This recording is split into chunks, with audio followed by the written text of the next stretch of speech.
Hello दोस्तों, स्वागत करते हैं उसके बीच में आपके अपने चैनल स्टडी मिरर पर। दोस्तों बात करेंगे 69,000 शिक्षक भर्ती के आरक्षण मामले सुप्रीम कोर्ट संबंधित चयनित जनरल दो खेमे में बटा शिक्षा मित्रों की एंट्री हो सकती है क्या, सबको डिस्कस करेंगे इस वीडियो माध्यम से। वीडियो बिना स्किप तक बने रहिए मेरे साथ आपके अपने चैनल स्टडी मिरर पर।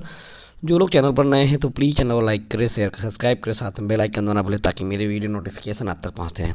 तो एक छोटा सा एनालिसिस है इस मामले पर, और ये एनालिसिस आपको बता देते हैं कि एक्सपीरियंस के आधार पर किए जाते हैं और बाकी फाइनल जो ऑर्डर होते हैं वो कोर्ट के ही माने जाते हैं। हम अपनी तरफ से जो भी चीज़ें, जो प्रतिक्रियाएं बन सकती हैं भविष्य में, जो चीज़ें अभी प्रेजेंट टाइम पर चल रही हैं, उनके आधार पर अपनी चीज़ों को रखते हैं। ठीक है, तो आइए शुरू करते हैं इस मामले में। जैसे दोस्तों आपको बता दें कि आपने खुद, क्योंकि जो सोशल मीडिया पर चलता है, जो चलते हैं उसके आधार पर ही हम सब कुछ आपको बताते हैं। आपने स्वयं देखा होगा सोशल मीडिया के माध्यम से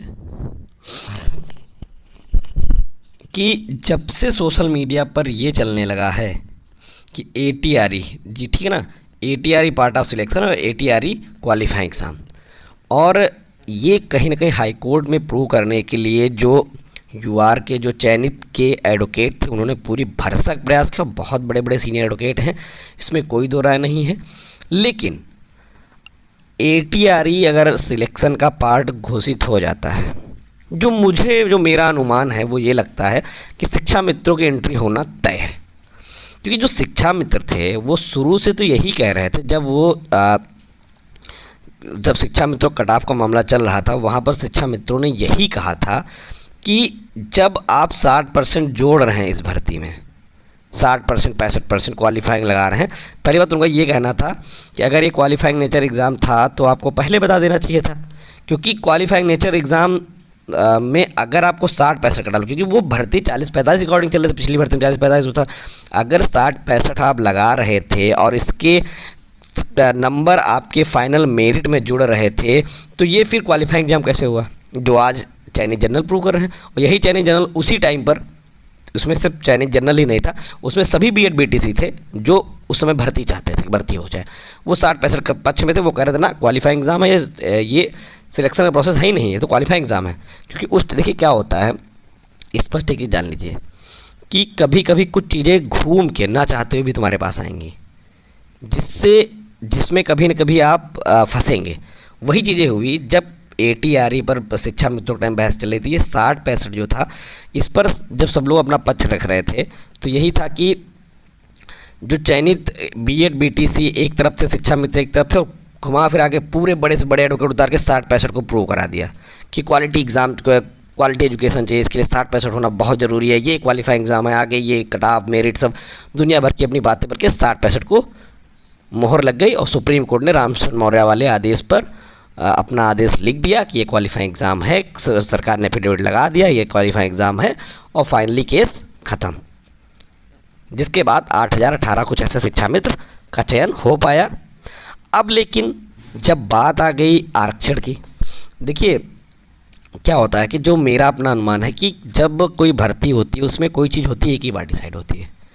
जब शुरू से लेकर सिंगल बेंच से लेकर डबल बेंच से लेकर सुप्रीम कोर्ट तक हर जगह पर सरकार ने एफिडेविट में यही बात कही कि सरकार नियुक्त है, सरकार के एफिडेविट बहुत बड़ा इम्पैक्ट डालते हैं और सब कुछ उसी पर निर्भर करता है। और हर जगह कोर्ट ने भी उसको माना और कोर्ट ने भी क्वालिफाइंग एग्ज़ाम किया, क्वालिफाइंग नेचर का एग्ज़ाम मान लिया। तो जब क्वालिफाइंग एग्ज़ाम नेचर मान लिया तब फिर कोई समस्या ही नहीं बच रही। ठीक है, तो अब यहाँ पर अब ये थोड़ा ना होता कि आरक्षण के टाइम आ जाओ, ये क्वालिफाइंग नेचर नहीं है, तो एक ही भर्ती में दो तरह से थोड़ा बदल सकती है कि जो आएगा जिसके हिसाब से आएगा उसके हिसाब से ऑर्डर बदलता रहेगा, ऐसा कुछ नहीं होता है। ठीक है, तो ATRE पर अब क्या चल रहा है कि 60-65 पर आप ये मनाने पर चुन रहे हैं कि 60-65 के नंबर जो, मतलब जो शिक्षा मित्र बोल रहे थे वही लाइन अब चयनित जनरल बोल रहे हैं, वही सेम टू सेम लाइन बोल रहे हैं, और उसी टाइम पर वो लाइन उनको ख़राब लग रही थी सभी BEd BTC को। ठीक है, लेकिन अब इस टाइम पर सिर्फ चयनित जनरल इस बात को बोल रहा है क्योंकि है। लेकिन अगर 60-65 को सिलेक्शन का पार्ट माना गया तो जो शिक्षा मित्रों का जो 25 अंक का भारांक था ये कब मिल रहा है, जब ये 90-97 क्रॉस हो। कुछ लोग कमेंट किए थे, कल के वीडियो में मैंने देखा था, जो लोग कहते हैं जब 90-97 पास होंगे तब तो उनको 25 अंक का भारांक मिलेगा। अरे भाई, जब इसको सिलेक्शन का पार्ट मान लिया तब यहाँ पास होने वाली बातें ख़त्म हो गई। 60-65 तब ये बचेगा ही नहीं, तब फिर वहाँ पर आएगा पिछली भर्ती का 40-45, क्योंकि ये सिलेक्शन का पार्ट हो गया। ठीक है, तो अगर जब 60-65, तो ये जो सिलेक्शन पार्ट होगा 40-45 में यानी कि सॉरी 40-45 नहीं, इसको हटाइए, 40 मान लीजिए 60%, तो ये जो 25 अंक होगा, ये 25 अंक का जो वेटेज था वो उनको मिलेगा उनके नंबर में। मान लीजिए अगर किसी शिक्षा मित्र के 65 नंबर हैं, उसमें 25 जोड़ दे, उसका बन जाएगा 90, वो आ जाएगा चयन सूची में। समझ रहे हैं मेरी बात को? तो 60 छू गया, क्योंकि जब सिलेक्शन का पार्ट ये है तो ये जो वेटेज था, ये वेटेज कोर्ट ने कहा था इसको, जब ये क्वालिफाइंग नेचर है यहाँ पर आपको वेटेज नहीं मिलेगा, जब फाइनल मेरिट बनेगी तब वेटेज मिलेगा, और जब फाइनल मेरिट बनेगी तो वेटेज मिलेगा। तो यहाँ पर जब इसको सिलेक्शन पार्ट मानो तो वेटेज तुमको यहीं देना पड़ेगा ना, इन्हीं नंबरों के साथ आपको अंक देना है ना, यहीं से आप देंगे ना। तो जिससे क्या होगा कि शिक्षा मित्र जो हैं वो एक्टिव हो जाएगा, शिक्षा मित्रों की एंट्री होना पॉसिबिलिटी भी है, मुझे पूरा उम्मीद दिख रही है। अगर ये एटीआर की तरफ मुड़ा और अभी 10-12 दिन है, आपको निश्चित तौर पर, कल सोशल मीडिया पे चल भी रहा था शिक्षा मित्रों की एंट्री होने वाली है, ये होने वाला है, वो होने वाला है। खैर उसकी पुष्टि मैं अभी नहीं करता, जब तक कोई क्लियर कट जानकारी नहीं निकल आती मैं उसकी पुष्टि नहीं करता।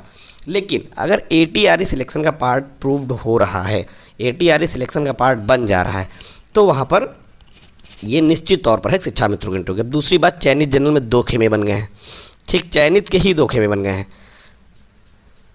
ठीक है, चयनित के ही 2 खेमे। पहला जो ये चाह रहा है एटीआर पार्ट ऑफ सिलेक्शन माना जाए, ठीक, और एक ही चयनित जनरल में ऐसा भी कल सोशल मीडिया में हमने देखा जो कह रहा है एटीआर पार्ट ऑफ सिलेक्शन मत करो, नहीं तो फिर शिक्षा मित्रों की एंट्री होगी। फॉर इसमें बहुत सारे लोग बाहर होंगे, बहुत सारे लोग बाहर होंगे, क्योंकि अगर शिक्षा मित्रों की एंट्री होती है, eighty part of selection prove हो गया सुप्रीम कोर्ट से, तो फिर निश्चित तौर पर जो पिछला आदेश था किसका, रामचंद्र मौर्य वाला, वो भी पूरी तरीके से निरस्त हो जाएगा। क्योंकि जो प्रेजेंट जजमेंट होता है, जो वर्तमान जजमेंट होता है, पास्ट के जजमेंट का अस्तित्व खत्म हो जाता है।